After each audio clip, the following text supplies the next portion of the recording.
Bab 6041.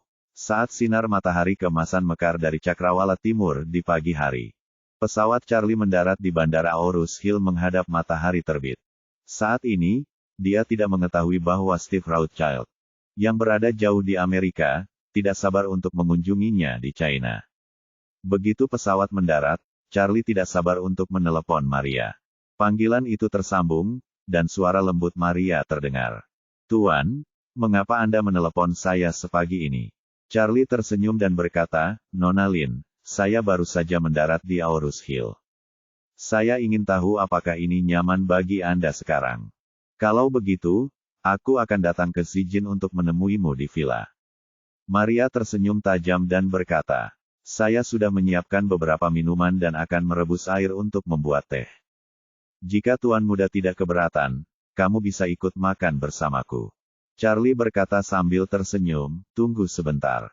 Aku akan mengambil waktu setengah jam." Di hanggar, Orville telah menyiapkan kendaraan dan menunggu. Dia melangkah maju untuk menyapa dengan hormat setelah Charlie turun dari pesawat. "Tuan Wade." Charlie mengangguk dan berkata kepada Orville. "Orville, terima kasih telah membawaku ke Gunung Zijin." Orville mengangguk dengan hormat, membuka pintu belakang, dan berkata, "Baiklah Tuan Wade, silakan masuk ke dalam mobil." Charlie masuk ke dalam mobil, dan Orville mengantar mereka berdua keluar dari bandara dan menuju ke kota. Di dalam mobil, Charlie bertanya kepadanya, "Apakah semuanya baik-baik saja di Camp Elises akhir-akhir ini?" Orville berkata dengan hormat, "Kembali ke Master Wade, semuanya sangat baik di Camp Elises. Latihan seni bela diri setiap orang berkembang dengan tertib. Kami juga telah menjaga nenekmu dengan baik. Dan Aurus Hill tidak melihat sesuatu yang aneh akhir-akhir ini." "Oke." Charlie mengangguk sedikit dan bertanya lagi, "Bagaimana kemajuan seni bela dirimu?" "Itu tidak buruk." Orville menertawakan dirinya sendiri dan berkata, Wade dan saya sepertinya tidak memiliki banyak bakat dalam seni bela diri. Meskipun kami telah mencapai beberapa kemajuan, kami masih tertinggal jauh dari negara lain.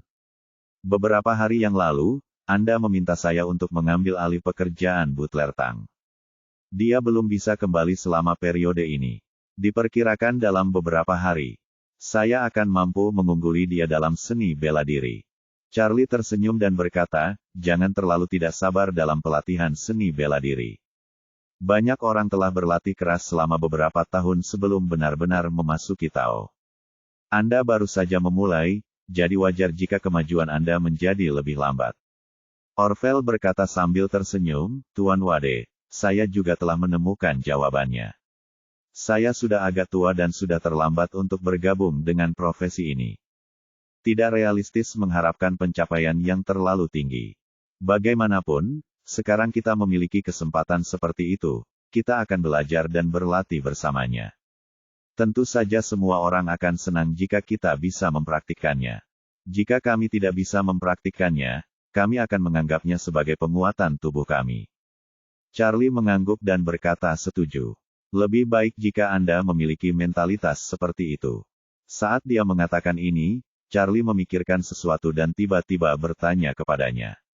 "Ngomong-ngomong, Orville, apakah ada berita tentang Butler Tang dari Ishak baru-baru ini?" Orville segera menggelengkan kepalanya dan berkata, "Kembali ke Master Wade. Setelah Anda meminta saya untuk sukses dan menjadi agen keluarga Wade di Aurus Hill dan bahkan seluruh provinsi, saya sering berkomunikasi secara pribadi dengan agen keluarga Wade di tempat lain. Dan mereka sering mendiskusikan Butler Tang. Tidak ada yang punya kabar tentang dia." Charlie mengangguk sedikit dan menghela nafas sedikit. Sepertinya dia tidak akan muncul lagi untuk sementara waktu. Orville bertanya dengan rasa ingin tahu, "Tuan Wade, kemana dia pergi? Bukankah dia selalu setia pada keluarga Wade?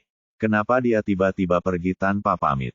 Charlie berkata, "Saya tidak begitu paham tentang hal ini. Tetapi berdasarkan pemahaman saya tentang dia, saya yakin dia bukanlah orang jahat.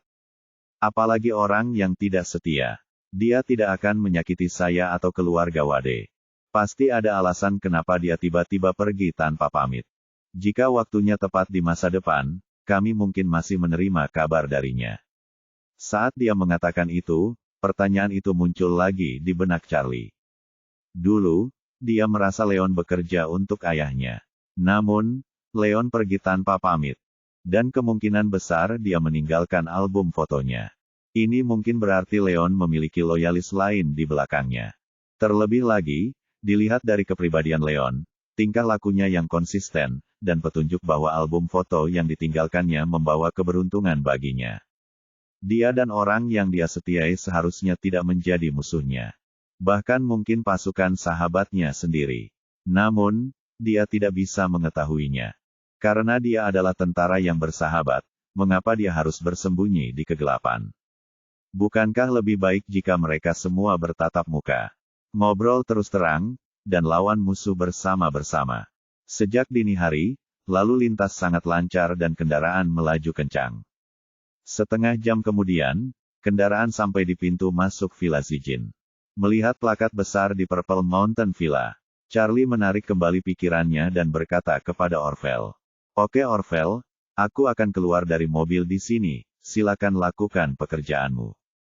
Orville berkata dengan hormat, baik, Tuan Wade. Karena itu, dia memarkir mobilnya di luar gerbang Zijin Villa. Bab 6042. Saat ini, pintu Villa Zijin terbuka. Dan Larry, istrinya, dan Ethan keluar bersama. Mereka bertiga berjalan mantap menuruni tangga dengan cepat. Sebelum Charlie keluar dari mobil, dia bertanya kepada Orville. Orville, apa yang sedang sibuk dengan Ervin akhir-akhir ini? Orville buru-buru berkata, Tuan Wade, Ervin telah bertanggung jawab atas bisnis saya sebelumnya baru-baru ini. Anak tua ini melakukan pekerjaannya dengan baik. Ya, setidaknya lebih baik dari saya, dan kinerja serta pendapatan telah meningkat secara signifikan. Charlie mengangguk dan bertanya, berapa banyak yang bisa Anda peroleh dari bisnis Anda dalam setahun? Orville berpikir sejenak dan berkata, di masa lalu, tidak termasuk orang yang memakan kuda dan memberi makan orang serta segala jenis makanan. Jumlah yang bisa saya terima hanya di atas 100 juta. Tetapi sekarang saya menerima lebih banyak perhatian. Nona Song selalu menjagaku dengan baik. Grup juga memiliki banyak bisnis yang tidak cocok untuk saya majukan. Ditambah beberapa bisnis keluarga Wade, pendapatan bulanan saat ini hampir 50 hingga 60 juta. Dan jika dihitung dalam setahun, diperkirakan sekitar 700 juta. Charlie mengangguk dan berkata, terakhir kali aku mengalahkan Jermo dengan tipis. Ervin berkontribusi banyak. Saya menjanjikan kepadanya kemakmuran dan kekayaan seumur hidup. Namun, dia memiliki potensi yang besar dan tidak pantas memberinya sejumlah uang sekaligus. Anda dapat menggunakan tangan tersebut untuk memberinya 30% dari pendapatan bisnis. Orang yang dapat melakukan lebih banyak pekerjaan akan mendapatkan lebih banyak. Saya akan mengisi kembali 30% untuk Anda ketika waktunya tiba. Orville buru-buru berkata, Tuan Wade, saya di sini hari ini karena dukungan Anda. Bagaimana aku bisa meminta sejumlah kecil uang darimu? Charlie melambaikan tangannya dan berkata, satu kode dapat dikembalikan ke kode lain. Adalah prinsip untuk menggunakan uangmu sebagai bantuan kepadaku. Setelah itu, dia melihat Larry dan yang lainnya menunggu dengan hormat di luar mobil. Dan berkata kepada Orville, masalah ini sudah diselesaikan, tidak perlu bicara lebih banyak. Melihat desakan Charlie, Orville tidak punya pilihan selain mengangguk dan setuju. Kemudian segera keluar dari mobil dan berbelok ke kanan untuk membukakan pintu untuk Charlie.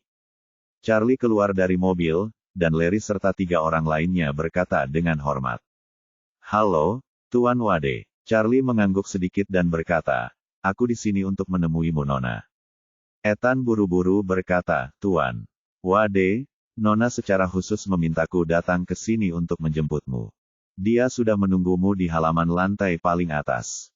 Oke, Charlie tersenyum dan berkata pada Orville. Oke, Orville, kembalilah, ingat apa yang aku katakan, hari ini tinggalkan saja. Orville berkata dengan hormat, jangan khawatir, Tuan Wade, saya akan melakukan semuanya hari ini. Charlie mengangguk sedikit, mengucapkan selamat tinggal padanya. Dan berjalan ke Villa Ungu bersama Larry, Ethan, dan yang lainnya. Sesampainya di tangga batu menuju halaman atas, Charlie berkata kepada mereka bertiga, Kalian bertiga pergi dan lakukan pekerjaanmu. Aku bisa naik sendiri. Larry bertanya dengan hormat, Tuan Wade. Apakah kamu ingin tinggal untuk makan siang? Saya bisa membiarkan orang mempersiapkannya terlebih dahulu. Charlie juga berpikir untuk menemui neneknya setelah bertemu Maria. Dan harus kembali ke rumah Thompson hari ini, jadi dia tersenyum dan berkata, ada yang harus kulakukan pada siang hari, jadi aku tidak akan makan di sini. Larry mengangguk dan melihat Charlie pergi ke halaman lain. Sesampainya di depan pintu villa, Charlie baru saja hendak mengetuk pintu ketika dia mendengar suara manis Maria seperti burung. Tuan muda, langsung masuk saja. Pintunya tidak dikunci. Hati Charlie terasa seperti genangan air jernih yang tertiup angin musim semi. Dengan sedikit gerakan, dia membuka pintu halaman dan melihat Maria. Mengenakan hanfu, duduk anggun di meja teh di bawah pohon, merebus air dan membuat teh. Melihat Charlie masuk, Maria tidak menyembunyikan keterkejutan di wajahnya. Dia dengan rapi menyingkirkan ketel berisi air mendidih. Berdiri dan menepuk ujung roknya dengan lembut menggunakan tangan putih rampingnya. Kemudian berlari menemui Charlie. Saat dia berdiri di depan Charlie, dia mengangkat kepalanya untuk melihatnya dan berkata dengan gembira. Aku telah merindukan siang dan malam. Tuan muda akhirnya kembali. Setelah itu, tanpa menunggu jawaban Charlie, dia meraih tangan kanan Charlie dan berjalan menuju pohon. Pada saat yang sama, dia menunjuk dengan tangannya yang lain ke sebuah cabang setinggi lebih dari 1/2 meter di tepi kolam air panas. Dan berkata dengan penuh semangat, lihat, Tuan, Ibu Puca telah menumbuhkan 96 daun. Oh, Charlie tidak bisa menahan diri untuk tidak berkata dengan terkejut. Dia tumbuh cukup cepat. Apakah kamu menghitung setiap hari? Ya, Maria berkata dengan gembira, saya menghitungnya setiap pagi dan sore. Saya telah menghitung baru-baru ini. Kecepatan perkecambahannya cukup cepat. Setelah mengatakan itu, dia bertanya pada Charlie. Tuan, apakah Anda ingin mencoba teh yang dibuat dari induk teh puer? Jika kamu ingin mencobanya, aku akan memetik beberapa daun muda untuk membuatkan teh untukmu. Charlie berkata sambil tersenyum, jika kamu memetik semua daun mudanya, mungkin cukup untuk membuat secangkir. Mari kita lupakan saja, biarkan dia tumbuh dulu. Maria berkata sambil tersenyum, karena Tuan muda berkata demikian, maka saya tidak akan mengambilnya untuk saat ini. Charlie menggoda, menurutku kamu bersikap sopan padaku lagi, kan? Tidak mungkin, kata Maria malu-malu. Saya sudah lama mengatakan itu selama tuannya membuka mulutnya. Saya bersedia menyerahkan apapun. Setelah mengatakan itu, dia segera mengubah topik dan berkata, ngomong-ngomong, Tuan Zhou, apakah Tuan Peter Zhou sudah kembali bersama Anda? Belum, kata Charlie. Paman Zhou harus menunggu 2 hari untuk pergi ke Eropa Utara bersama Ratu Helena dari Eropa Utara, dan kemudian kembali ke Tiongkok. Maria mengangguk sedikit dan bertanya, lalu ketika Tuan muda bertemu dengannya kali ini, apakah dia memecahkan keraguan di hati Tuan muda? Charlie tiba-tiba merasa sedih dan menghela nafas. Dia menjelaskan kepadaku apa itu Seng Longge. Seperti yang Anda duga sebelumnya, Nona Lin, Seng Longge memang belum lahir. Maria bertanya dengan heran, lalu bagaimana Seng Longge diciptakan? Charlie menunduk dan bergumam. Seng Longge adalah ketika seseorang mengupas naganya sendiri dan kemudian memberikannya kepada orang lain. Berkah adalah naga yang sedang naik daun. Bab 6043. Perkataan Charlie tidak terlalu mengagetkan Maria. Hanya butuh beberapa detik baginya untuk mencerna apa yang dikatakan Charlie, dan dia berkata dengan lembut. Saya sudah menebak logika ini ketika membuat asumsi, tapi tidak yakin. Sekarang tampaknya semuanya masuk akal, naga itu unik, dan tidak semua umat naga bisa melahirkan keturunan naga. Sebaliknya, kemungkinan keturunan naga mewarisi naga juga sangat rendah. Dan terlebih lagi, dia masih harus rela melepaskan naganya, kepada putranya. Dari sudut pandang ini, akan sulit menemukan orang lain di dunia selain Tuan muda untuk naik ke naga Charlie penasaran. Dia bertanya padanya, bukankah anak naga pastilah naga? Tentu saja. Maria mengangguk dan berkata, Tuan muda, pikirkanlah, naga itu sudah sangat bagus. Dan nasibnya menentukan di lingkungan manapun dia berada. Dia dapat memiliki kekuatan yang lebih kuat dan memperoleh lebih banyak bahan produksi. Kalau dulu poligami, laki-laki naga harus punya banyak istri dan anak. Jika naga melahirkan naga G, dunia ini telah lama dikuasai oleh naga G.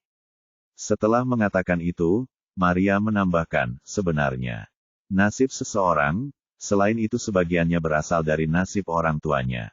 Sebagian besar adalah nasibnya sendiri.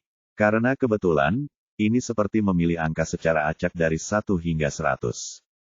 Jika kamu memilih 100 angka berturut-turut, kamu semua harus berjumlah 100 untuk menjadi seekor naga.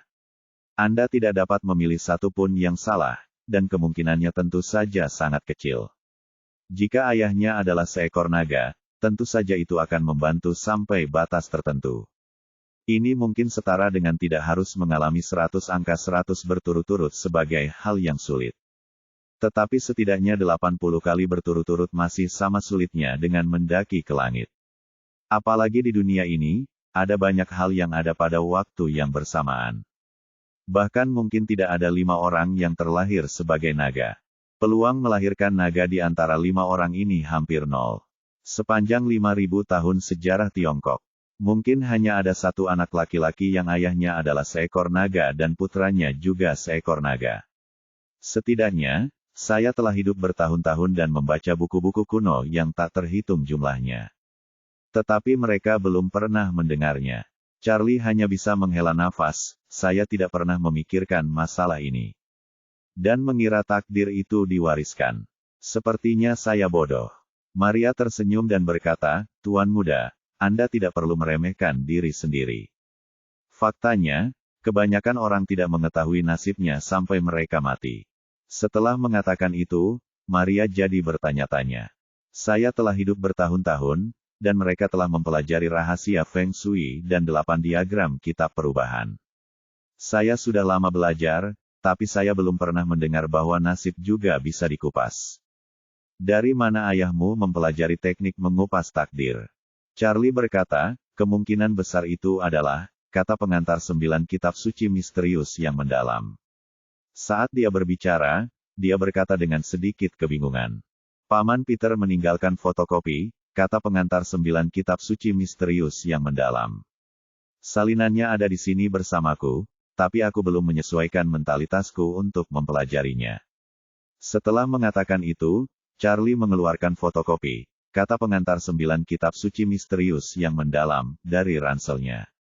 Letakkan di atas meja teh, dan berkata, ini adalah, kata pengantar 9 kitab suci misterius yang mendalam, tapi saya belum membacanya. Maria melihat salinannya, mengangguk penuh pengertian, dan berkata, nasib kamu dan ayahmu disebabkan oleh perubahan yang mengejutkan dalam, kata pengantar 9 kitab suci misterius yang mendalam. Wajar jika Tuan Muda tidak bersiap. Jika itu saya mungkin akan membakar fotokopi itu dan tidak pernah menyentuhnya selama sisa hidup saya. Charlie berkata dengan ekspresi serius. Sebenarnya bukannya aku tidak siap, aku hanya sedikit takut. Ketakutan adalah kata yang jarang diucapkan Charlie. Namun menghadapi Maria, dia mampu mengungkapkan pikiran terdalamnya tanpa keberatan. Maria merasa sedikit terkejut ketika dia mendengar Charlie mengatakan dia takut. Dia segera bertanya dengan prihatin, saya ingin tahu apakah Tuan Muda bersedia memberitahu saya apa sebenarnya yang ditakuti Tuan Muda. Charlie terdiam lama sekali. Setelah memilah pikirannya, dia berkata dengan fasih. Saya telah memberitahu Anda awal dan akhir mendapatkan 9 kitab suci surgawi yang misterius, dan pengalaman hidup saya setelah mendapatkannya. Sejak kamu dan aku membuka hati, banyak hal yang telah kamu dan aku alami bersama. Dan kamu mengetahui semuanya dengan jelas. Selain itu, perjalanan saya ke Amerika kali ini telah mengkonfirmasi dugaan Anda dan saya sebelumnya. 9 kitab suci surgawi yang misterius, bukanlah suatu kebetulan sama sekali. Itu adalah serangkaian rencana yang dibuat ayahku untukku setelah dia memberiku takdirnya. Berbicara tentang ini, Charlie berkata lagi, Miss Lin, lihat petunjuk yang saling terkait. Yang pertama adalah ayah saya secara tidak sengaja memperoleh 9 kata pengantar sutra misterius, lebih dari 30 tahun yang lalu. Kata pengantar 9 sutra misterius ini tidak hanya dapat membawanya menuju pencerahan. Tapi itu juga bisa membantunya memahami takdir dan menguasai seni mengupas takdir. Saya menduga ada catatan tentang rahasia keabadian dalam, kata pengantar 9 kitab suci misterius yang mendalam. Dan dia serta ibuku juga, karena apa yang disebut rahasia keabadian. Dia menjadi sasaran sarang prajurit dan menjadi musuh di mata sarang. Pikirkan baik-baik, kapan ayahku mendapatkan 9 kitab suci surgawi yang misterius.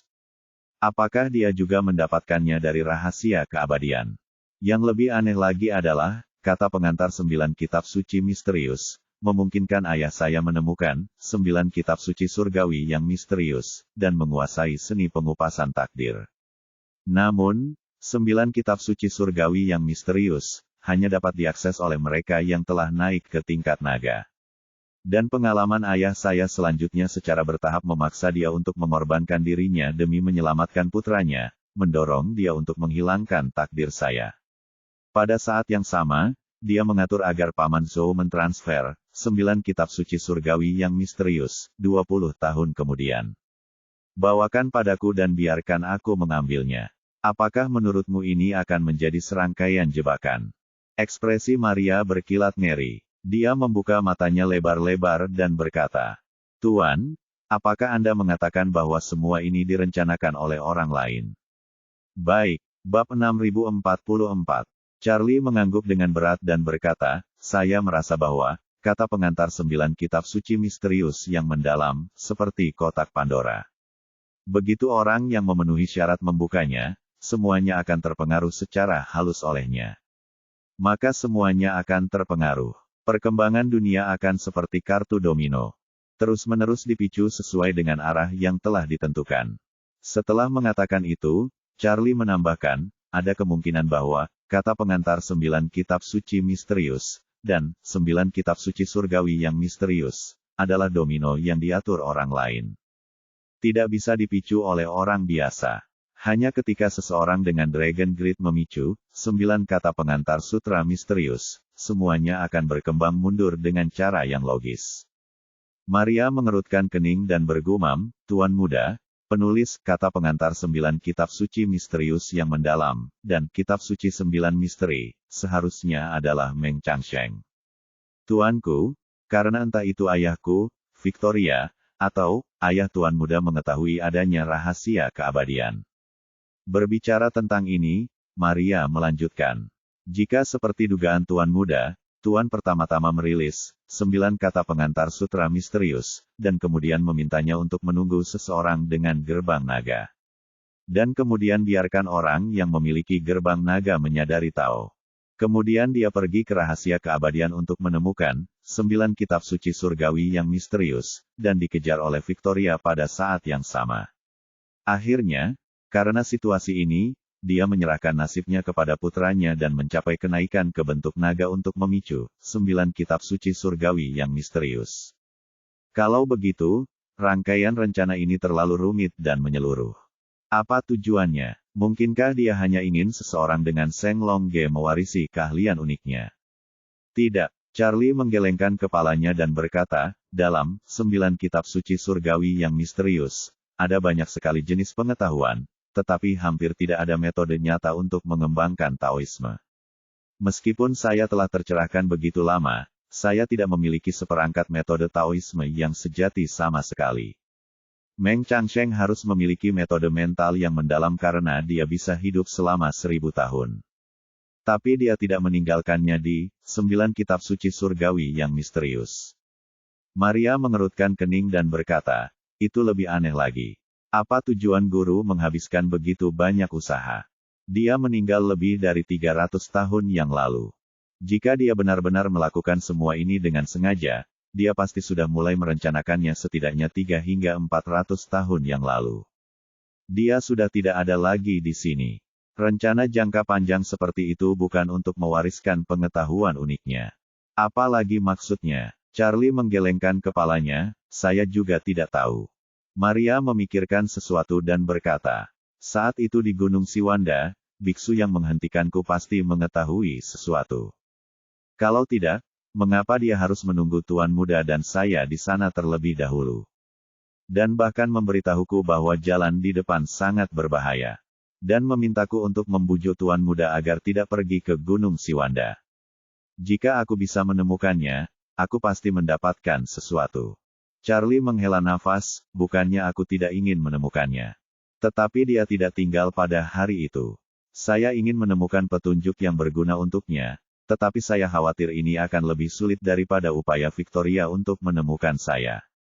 Setelah mengatakan itu, Charlie menambahkan, sebenarnya, yang paling ingin saya ketahui saat ini bukanlah guru palsu bermarga T itu, nama dan asal-usulnya.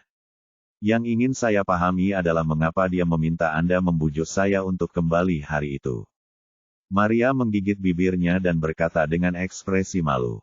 Tuan, sebenarnya, hari itu, saya tidak menceritakan semua detailnya. Charlie tidak terkejut, dan hanya bertanya padanya, bisakah Nona Lin memberitahuku sekarang? Maria mengangguk dan berkata, masalahnya sudah selesai, saya tidak akan menyembunyikan apapun lagi. Setelah itu, dia menjadi serius dan menjelaskan.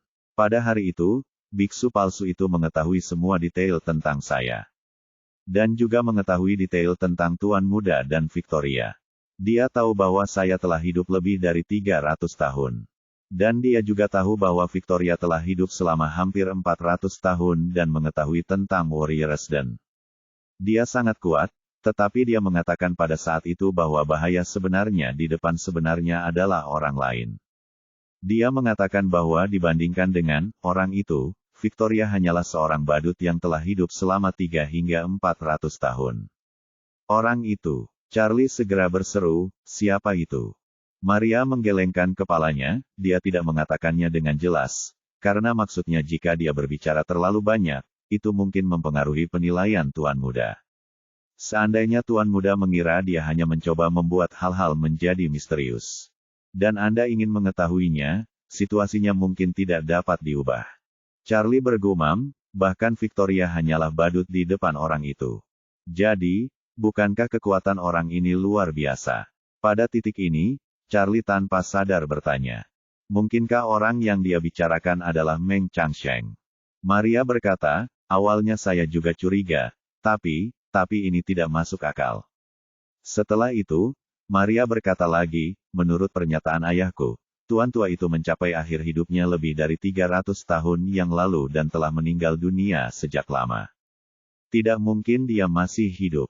Lagi pula, jika dia menemukan cara untuk hidup lebih dari 1000 tahun, maka kekuatannya terletak pada hal ini. Saya khawatir tidak ada saingan di dunia ini.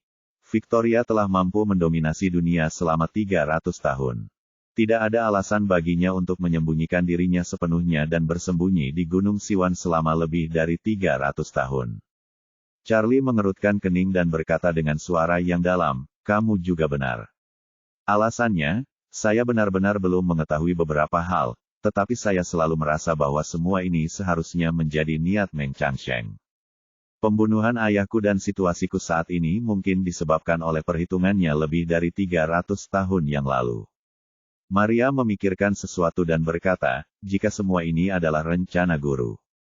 Logika dari sebagian besar tautan tersebut masuk akal. Pada titik ini, Maria mengubah topik dan berkata, tetapi ada kaitan di dalamnya, logikanya tidak konsisten. Charlie bertanya padanya, logika apa? Maria berkata, saya baru saja mengatakan bahwa kemungkinan Long Ge melahirkan Long Ge sedikit lebih tinggi daripada orang biasa. Tetapi ini seperti menemukan jarum di tumpukan jerami, kemungkinannya sangat rendah. Jika sang master bertaruh pada masa depan Tuan Muda, maka kemungkinan suksesnya sangat rendah. Setelah Tuan Muda bukan Long Ge, tidak ada hal lain yang akan terjadi. Dan begitu pula ayah Tuan Muda. Membagi takdir kepada Tuan Muda atau Tuan Muda tidak akan mencapai kenaikan ke pangkat naga.